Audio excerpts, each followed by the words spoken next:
Hi guys, welcome to this video. இப்போ நம்ம போன வீடியோவில் வந்து லைட்னிங் பற்றி பார்த்துருந்தோம். அதாவது சம் நேச்சுரல் ஃபினாமினான்ங்கிற லெசனில். இப்போ அதுக்கோட அடுத்த டாபிக் earthquake பார்ப்போம். இப்போ நம்ம டாபிக்குள்ளே போகலாம். இதில் நம்ம என்னென்னலாம் பார்க்க போகிறோம்னா earthquake, what is an earthquake, அதுக்கப்புறம் what causes an earthquake, protection against earthquake. இப்போ ஃபர்ஸ்ட் டாபிக் earthquake பார்க்கலாம். இந்த earthquake வந்து ஒரு பயங்கரமான டிசாஸ்டர். நம்ம எல்லா டிசாஸ்டரையும் ஒரு சர்டன் எக்ஸ்டென்ட் வரைக்கும் நம்மளால் அதை ப்ரெடிக்ட் பண்ண முடியும். ஆனால் அந்த earthquake மட்டும் நம்ம வந்து ப்ரெடிக்ட் பண்ண முடியாது. இந்த டிசாஸ்டர் வந்து இந்தியாவிலையும் நடந்திருக்கு. இதில் வந்து நான் 2 எக்ஸாம்பிள் சொல்கிறேன். ஒரு எக்ஸாம்பிள் வந்து 8 அக்டோபர் 2005 யுரி அண்ட் தங்காங்கிற ஒரு டவுன்ஸ், அதாவது நார்த் காஷ்மீரில் இருக்குது. இந்த இடத்துல ஒரு பயங்கரமான earthquake நடந்துச்சு. அந்த செகண்ட் எக்ஸாம்பிள் என்னன்னா புஹூஜுங்கிற குஜராத்தோட டிஸ்ட்ரிக்ட்ல வந்து 2001 26 ஜனவரியில் டிசாஸ்டர் நடந்துச்சு. ஆமாம், earthquakeனா என்ன, அதுக்கப்புறம் இது எதனால் நடக்குது, அதுக்கப்புறம் இதோட அட்டாக்கிங் எஃபெக்டை எப்படி நம்ம குறைக்கிறது, இந்த இதெல்லாம் தான் நம்ம வரப்போகிற டாபிக்ஸில் பார்ப்போம். earthquakeனா என்னங்கிற கொஷினுக்கு ஃபர்ஸ்ட் ஆன்சர் பார்ப்போம். earthquakeங்கிறது வந்து sudden shaking of earth or trembling of earthம்பாங்க. இது வந்து ரொம்ப ஷார்ட் டைமுக்கு தான் இருக்கும். இந்த டிஸ்டர்பன்ஸ் வந்து deep inside the earth's crustம்பாங்க. earth crustங்கிறது வந்து earthோட 3 லேயரில் ஒன்று. இந்த earthquakeங்கிறது வந்து earthல வந்து எப்பவுமே நடந்துகிட்டே தான் இருக்கும். ஆனால் நிறைய earthquakes வந்து நம்ம நோட்டீஸ் பண்ணுற அளவுக்கு பெருசாக இருக்காது. இந்த ஹியூஜ் லெவல் earthquakes எல்லாம் எப்பவுமே நடக்காது, ரேராக தான் நடக்கும். ஆனால் இந்த பெரிய earthquake நடந்துச்சுன்னா பில்டிங்ஸ், பிரிட்ஜஸ், டேம்ஸ், அதுக்கப்புறம் நிறைய பீப்புளுக்கு வந்து பெரிய லாஸஸை க்ரியேட் பண்ணும். இந்த earthquake வந்து ஹியூஜ் ப்ராப்பர்ட்டி லாஸையும் லைஃப் லாஸையும் க்ரியேட் பண்ணும். நம்மளுக்கு தெரியும்ல சுனாமி, இந்த சுனாமியும் கூட இந்த earthquakeஆல தான் க்ரியேட் ஆகுது.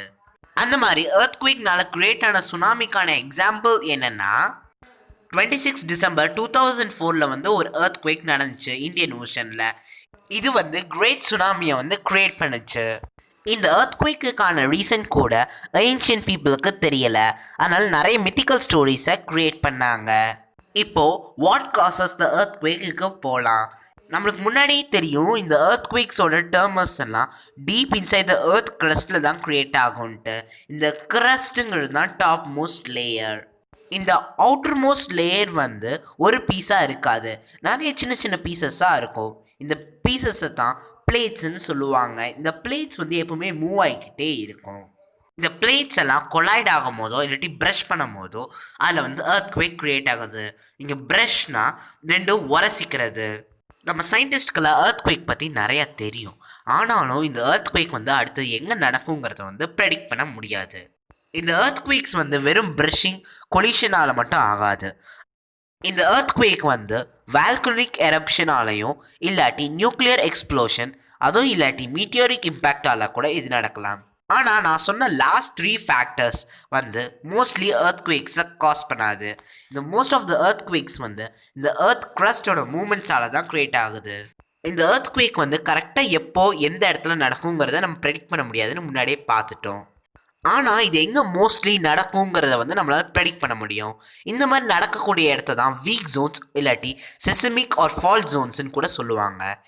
இந்தியாவில் வந்து எதெல்லாம் earthquake ப்ரோன் ஏரியாஸ்னா Kashmir, western and central Himalayas, அதுக்கப்புறம் whole north east, Rann of Kutch, Rajasthan, அதுக்கப்புறம் இண்டோ கேங்கட்டிக் பிளேன்.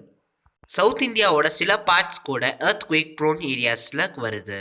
நம்ம எப்படி ஒவ்வொரு இதுக்கும் ஒவ்வொரு யூனிட் யூஸ் பண்ணுவோமோ அதே மாதிரி earthquakeஐ மெஷர் பண்ணுறக்கு ஒரு யூனிட் யூஸ் பண்ணுவாங்க. அதான் Richard scale. The most destructive earthquakes எல்லாம் 7க்கு மேலே தான் அதோட மேக்னிடியூட் இருக்கும். இந்த மேக்னிடியூடுங்கிறது வந்து ரிச்சர்ட் ஸ்கேலில் தான் இருக்கும். இந்த earthquakeஐ மெஷர் பண்ணுறக்கு ரிச்சர்ட் ஸ்கேல்னு தெரியும். ஆனால் இந்த ரிச்சர்ட் ஸ்கேல் வந்து எதில் யூஸ் பண்ணி மெஷர் பண்ணுவாங்க? இதுக்கான ஆன்சர் என்னன்னா செசிமோகிராஃப். இந்த செசிமோகிராஃபை யூஸ் பண்ணி தான் இவங்க ரெக்கார்ட் பண்ணுவாங்க.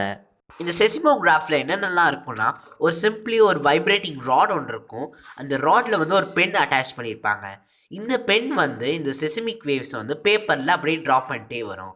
இந்த பேப்பர் வந்து ரொட்டேட்டிங் ட்ரம்மில் வச்சுருப்பாங்க. இந்த செசிமோகிராஃப் ரெக்கார்டிங்கை வச்சு சயின்டிஸ்ட்னால கிளியரான ஒரு மேப்பை வரைய முடியும். அடுத்த டாபிக் பார்ப்போம். அடுத்த டாபிக் என்னன்னா ப்ரொடெக்ஷன் அகைன்ஸ்ட் earthquakes. நம்ம ஃபஸ்ட்டே பார்த்துருக்கோம் இந்த earthquakes வந்து நம்மளால் ப்ரெடிக்ட் பண்ண முடியாதுன்ட்டு.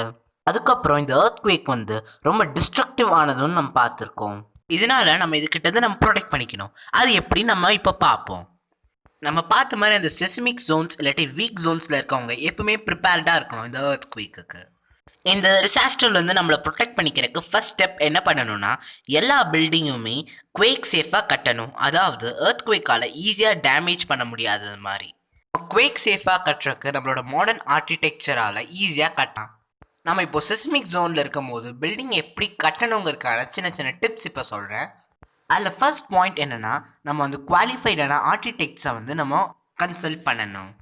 அதுக்கப்புறம் ஹைலி செசமிக் ஏரியாஸில் வந்து நம்ம வந்து லைட் வெயிட்டான சப்ஸ்டன்ஸை யூஸ் பண்ணணும். எக்ஸாம்பிள் மட், டிம்பர். அதுக்கப்புறம் ஹெவி மெட்டீரியல்ஸ் வந்து யூஸ் பண்ணக்கூடாது. எக்ஸாம்பிள் வந்து ஸ்டீல், காங்க்ரீட். அதுக்கப்புறம் ரூஃபை நம்மளால் முடிஞ்ச அளவுக்கு லைட் வெயிட்டாக வைக்கணும். ஏன்னா இப்போ இந்த ரூஃப் நம்ம மேலே உழுகுதுன்னா அப்போ வந்து அவ்வளோ டேமேஜ் இருக்காது நம்மளுக்கு. இப்போ தேர்ட் பாயிண்ட் என்னென்னா, நம்ம கபோர்ட்ஸையும் ஷெல்ஃப்ஸையும் நம்ம வந்து வால்லே செட் பண்ணிடணும். அப்போ தான் அது வந்து ஈஸியாக நம்ம மேலே உழுகாது. இந்த எர்த்குவேக்னால நம்மளால் ஃபயர் கூட பற்றிக்கிறதுக்கு சான்சஸ் இருக்குது. அதனால் நம்ம எப்பவுமே ஃபயர் ஃபைட்டிங் எக்யூப்மெண்ட்ஸ் வந்து ரெடியாக வச்சுருக்கணும். இது வந்து முக்கியமாக டால் பில்டிங்ஸில். நம்மளுக்கே தெரியும் இந்த செசமிக் ஏரியாவில் எப்போ வேணாலும் எர்த்குவேக் நம்மளை அட்டாக் பண்ணோன்ட்டு. அதனால் எப்பவுமே நம்ம ஹேங் பண்ணுற திங்ஸ் வந்து உழுகாத மாதிரி ஹேங் பண்ணணும். இந்த மாதிரி குவேக் சேஃப் பில்டிங்ஸை கன்ஸ்ட்ரக்ட் பண்ணுறதுக்கு சென்ட்ரல் பில்டிங் ரிசர்ச் இன்ஸ்டியூட், அதாவது ரூக்கிங்கிற ஒரு இடத்துல இருக்குது. நம்ம எப்படி லைட்னிங்க்கு ஒவ்வொரு இடத்தையும் சினாரியோவை எடுத்துக்கிட்டோமோ அதே மாதிரி இப்போ 2 சினாரியோ எடுத்துக்கலாம். இப்போ வீட்டுக்குள்ளே இருக்கிறோம், ஒன்று வெளியில் இருக்கிறோம். நம்ம ஃபர்ஸ்ட் சினாரியோவா நம்ம வீட்டுக்குள்ளே இருக்கோம்னு எடுத்துக்குவோம். நம்ம இப்போ எர்த்குவேக் வருதுன்னு வச்சுக்குவோம். அப்போ நம்ம போய் ஃபர்ஸ்ட்டு டேபிள் கடியில் போய் ஒளிஞ்சுக்கணும். அப்போ தான் நம்ம மேலே எந்த ஆப்ஜெக்ட்ஸும் உழுகாது.